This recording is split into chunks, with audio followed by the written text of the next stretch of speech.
Hacer el balance semanal hoy con la compañía de Víctor Álvar González.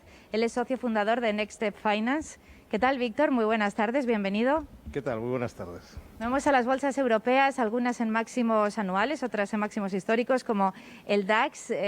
Hoy sí que han tropezado, pero en general, ¿cómo ves a la renta variable europea? Bueno, la semana ha ido, como se dice habitualmente, de más a menos. Pero en general la renta variable europea está muy fuerte. Hace relativamente poco, hace unos días, rompió al alza lo que venía a ser una banda de fluctuación que llevaba desde mediados del mes de abril, no es de hace poco, es de hace bastante.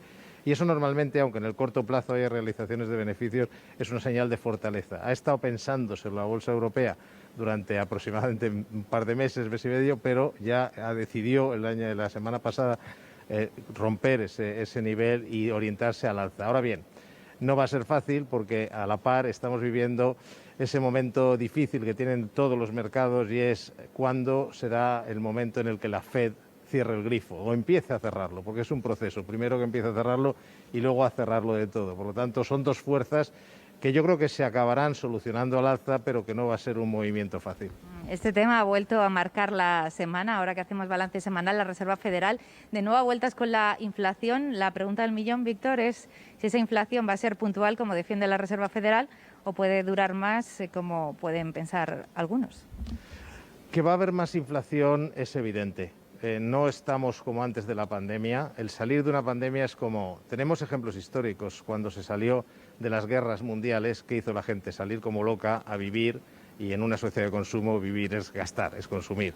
Por lo tanto, eso lo vamos a ver aquí, multiplicado además por el hecho de que haya una enorme cantidad de dinero ahorrado forzosamente, no porque se quiera, enormes programas de estímulo económico que estamos viendo que están lanzando los gobiernos y finalmente, pero no menos importante, el enorme grifo que ha abierto la Reserva Federal, que ha creado un tsunami de liquidez, un auténtico tsunami de liquidez. Todo eso va a afectar a la inflación, pero cuidado. Una cosa es que la inflación vuelva donde tiene que estar, lo que es normal. Lo que no es normal es que sea cero o que sea negativa en la historia, y otra cosa es que se dispare a niveles, yo que sé, tipo años 70 u 80. No.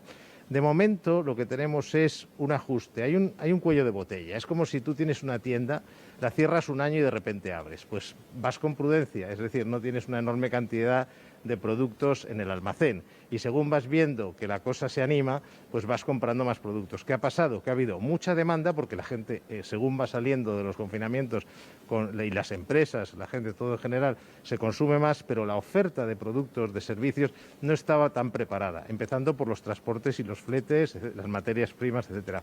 Ahora bien, ahora vamos a ver cómo ese desequilibrio se va equilibrando, esa oferta y la demanda, y la cuestión es, una vez se supere este cuello de botella, ¿en qué quedará la cosa? Y todavía no se sabe. Yo creo que será en un repunte hacia una inflación más normal. Estoy bastante de acuerdo con la Reserva Federal.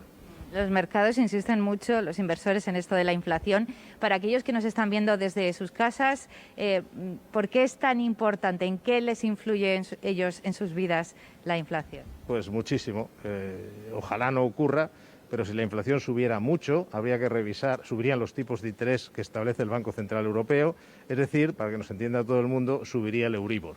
Pensemos, por ejemplo, en la cantidad de créditos inmobiliarios, hipotecarios, que están referenciados al Euribor y se han hecho con la inflación en el 1, en el 0, o en el 1 y pico. Volvemos a una inflación simplemente normal, sería un 2%, por ejemplo, 3%, históricamente normal, ya habría que revisarlos.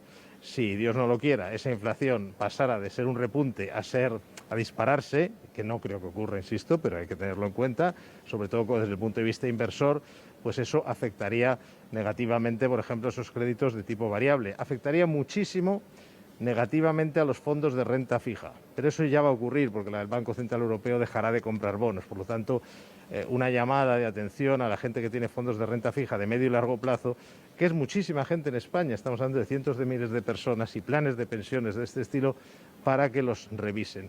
Y luego, desde el punto de vista del inversor en renta variable, curiosamente no es malo, porque el único problema de la inflación es no saber cómo aprovecharla, es decir, cómo invertir en los activos, en los países, en los sectores que se benefician de ellos. Si hay mucha inflación, por ejemplo, le viene muy bien al sector financiero o a las materias primas, pero es solo un ejemplo de cómo se puede ganar dinero como inversores en un escenario de inflación. Bueno, pues es un tema que va a dar para mucho, así que, Víctor, espero que tengamos más ocasiones para hablar de ello. Muchísimas gracias por este análisis y recordar